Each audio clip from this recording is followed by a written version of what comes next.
In this video, you're going to watch me struggle to fix the front end rattle on this 2007 GMC Sierra. It's always something.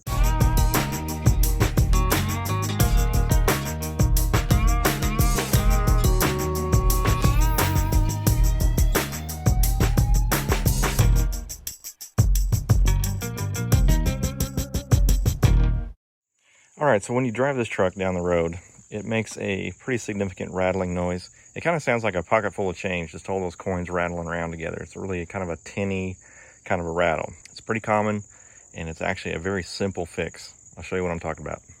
Alright, climbing underneath the truck. Driver's side front. We've got a bad sway bar end link, and this washer is what is rattling. So it's a pretty significant rattle going down this bumpy gravel road that we live on. So it's just a matter of replacing these little end links. You've got a bolt that goes all the way through, nut on top, and you've got bushings and washers and a spacer. So it's pretty simple. Should be a pretty quick, easy fix.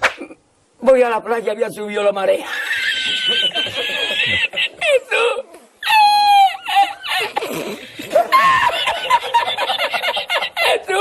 Bushings on the sway bar. These probably could stand to be replaced, but we're just going to go after these right here.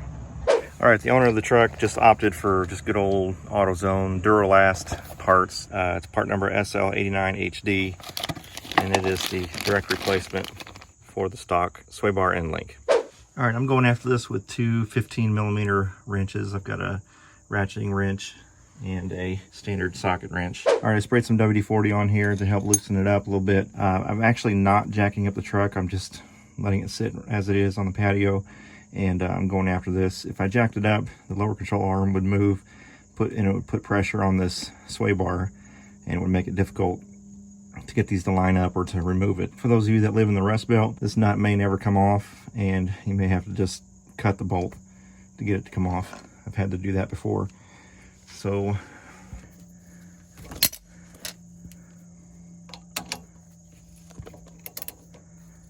alright, it seems to be moving fine. My wrench is pushing up against this caliper, so I don't actually have to hold it.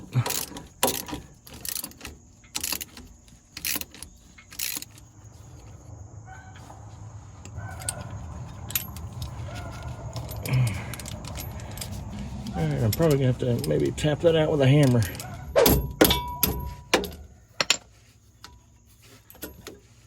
The bushings were so warped, it wasn't allowing that to come out very easily, but you can definitely see how brand new bushings and tightening everything down really snug is going to keep the rattle down, and it's going to help the performance of the sway bar because the bushings are a lot stiffer than these worn out dudes. All right, enough yapping, let's get it on the truck. Okay, the rubber bushings go around the A-arm, and then the washers go on the outside of it. Put in our spacer.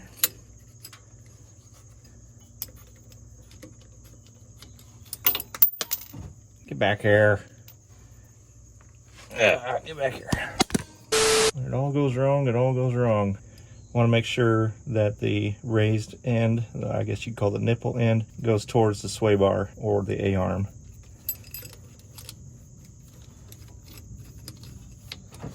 Almost there. Ouch. So I'm gonna have to pull down on this sway bar a little bit. Okay, I'm using a pry bar to pry this sway bar down just a little bit. Hopefully this bolt won't slide out while I'm trying to thread this on. If I can just get it to catch, which I did, that's good, then I'm golden. All right, so let off that. Whenever I go to tighten these down, the rule of thumb that I've always gone by is tighten the bolt down to where the bushing kind of squeezes out just a little bit past the washer or right at the washer. That already kind of looks like there's space at the washer.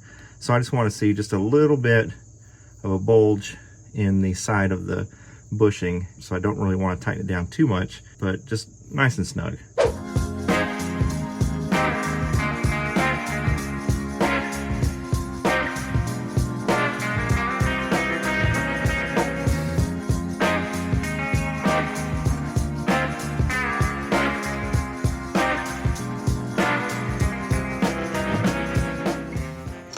right, this is the reason why I didn't tighten down that other side just yet, because it poses a little bit of a problem for the other one. If the driver's side's too tight, and I don't have any wiggle room in the sway bar.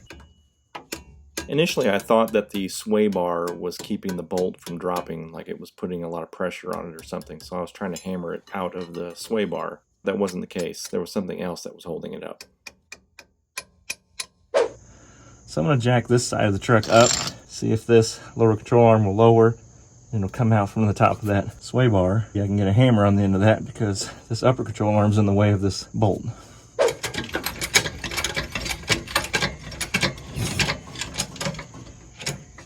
Alright, so you can see the sway bar is moving up and down when I jack up the truck, so it's not stuck with the sway bar. It's stuck down in here somewhere. This is pooping. All the bushings can move, so it's not hung up on that. So what's it hung up on? What's the matter, you? Okay, so I think that this bolt is actually stuck to this center spacer. So I'm gonna get my wrench on the bottom, and I'm gonna hold the spacer with this set of pliers. Now, chemical spore, I wish I could borrow some of those channel lock pliers you were reviewing on your channel right now, because I don't currently own a set. So I'm just gonna have to make do with what I got. And this doesn't look like it's going to work too well.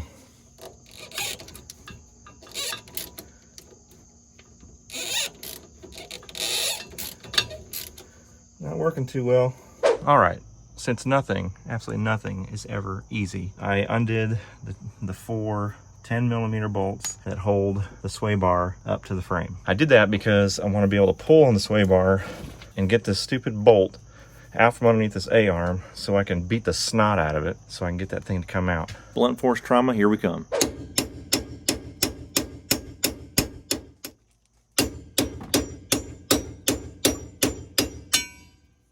What in the world? I'm gonna have to cut this bolt out of here. You've got to be kidding me. Unreal. Right around the edge of this sleeve, it's caked with rust. So this sleeve is fused to the bolt. So I don't have a torch, or I would just heat that up and break that rust free. But I do have access to power tools. Oh, yeah.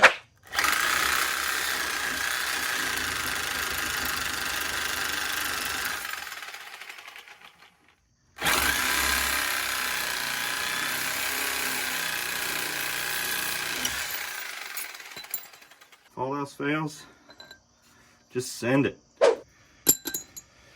Thank goodness.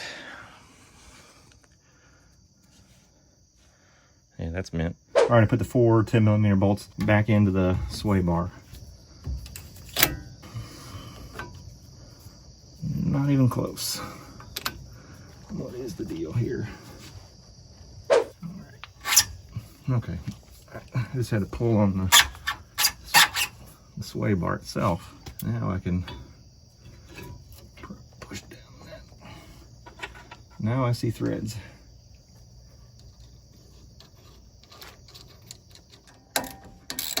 Again, I don't like to tighten these down super tight, but I like to see some compression in the bushings. If a guy wanted, they can probably put some thread locker on that top nut up there to keep it from backing off.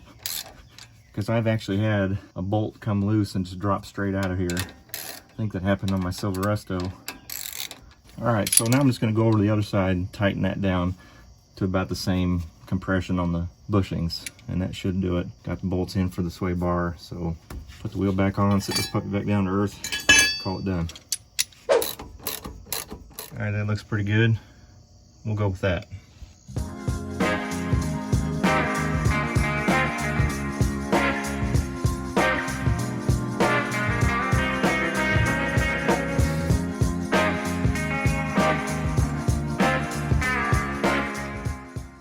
Alright, so that is the trials and tribulations of changing sway bar end links on a 2007 GMC Sierra. I went into this thinking, piece of cake, end links aren't that difficult.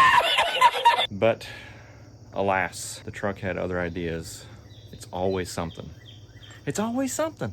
It's always something. It's always something like this that takes a 25-minute job and turns it into an hour and a half. You gotta love it when you gotta break out the power tools, am I right? Oh, yeah. These things aren't super expensive. I think they're like $12 to $15 a piece. I'll put the price right here. I don't remember what they were at AutoZone. But no more squeaky rattly sound on this truck. So glad to have these replaced for my neighbor. This won't be the last you've seen of this vehicle. It's going to be needing some more front end work. The ball joint on this passenger side is shot, and it is causing the wheel not to sit properly, so it's rubbing the inside of the tire bald. So anyway, that's how I replace the sway bar end links. It's pretty much universal how these things work on just about any make and model. So hopefully you found this video helpful. If you did, go ahead and give it a thumbs up. Check out my channel. I've got all kinds of repairs. I've got some fun vlogs. I've got some muffler tests that I've done on my Silverado, and I've got some new project vehicles that I'm working on. I've got a 2002 GMC Sierra that I call the Rescue Sierra. We rescued it from the junkyard. Had a rebuilt transmission, so check out the channel and watch those videos. And I've also got the new project ZRS, where I'm taking the V6 out of my 97 RS Camaro, and I'm gonna LS swap it with the motor out of my Silverado. So that's gonna be a fun project my son and I are gonna work on. So if you wanna be notified when I post new videos, click the subscribe button, ring that bell, go ahead and give this video a like, leave a comment below. Also check out the merch store that's underneath the video. And if you're so inclined to buy a cool t-shirt and support the channel, I would greatly appreciate it. So again, you'll see this truck again in the future on this channel. We're not done with it, unfortunately. As always, thanks for watching. God bless. Be sure and hit that like switch on your way out. We'll see you next time.